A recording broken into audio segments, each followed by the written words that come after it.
I trust this initial effort of mine in the world of letters will find a place among both novices and experts in the tennis world. I am striving to interest the student of the game by a somewhat prolonged discussion of match play, which I trust will shed a new light on the game. May I turn to the novice at my opening and speak of certain matters which are second nature to the skilled player? The best tennis equipment is not too good for the beginner who seeks really to succeed. It is a saving in the end, as good quality material so far outlasts poor. Always dress in tennis clothes when engaging in tennis. The question of choosing a racket is a much more serious matter. I do not advocate forcing a certain racket upon any player.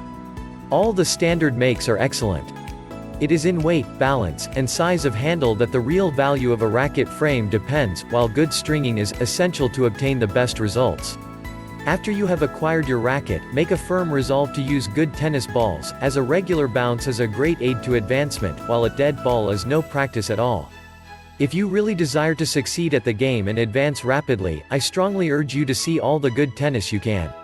Study the play of the leading players and strive to copy their strokes. Read all the tennis instruction books you can find. They are a great assistance. More tennis can be learned off the court, in the study of theory, and in watching the best players in action, than can ever be learned in actual play. I do not mean miss opportunities to play. Far from it. Play whenever possible, but strive when playing to put in practice the theories you have read or the strokes you have watched. Never be discouraged at slow progress. The trick over some stroke you have worked over for weeks unsuccessfully will suddenly come to you when least expected. Tennis players are the product of hard work. Very few are born geniuses at the game. Tennis is a game that pays you dividends all your life. A tennis racket is a letter of introduction in any town. The brotherhood of the game is universal, for none but a good sportsman can succeed in the game for any lengthy period. Tennis provides relaxation, excitement, exercise, and pure enjoyment to the man who is tied hard and fast to his business until late afternoon. Age is not a drawback. The tennis players of the world wrote a magnificent page in the history of the World War. No branch of sport sent more men to the colors from every country in the world than tennis, and these men returned with glory or paid the supreme sacrifice on the field of honor. The following order of development produces the quickest and most lasting results. 1. Concentration on the game. 2. Keep the eye on the ball. 3. Footwork and weight control.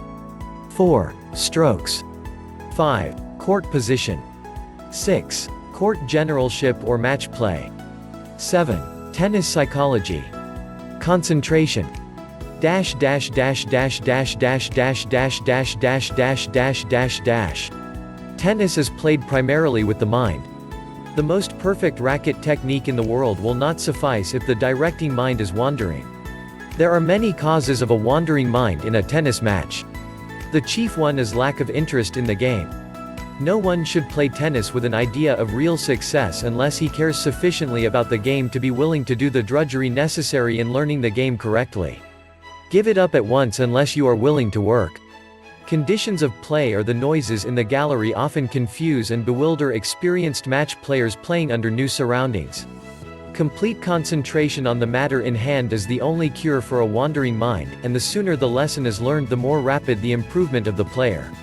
The surest way to hold a match in mind is to play for every set, every game in the set, every point in the game, and finally, every shot in the point. A set is merely a conglomeration of made and missed shots, and the man who does not miss is the ultimate victor.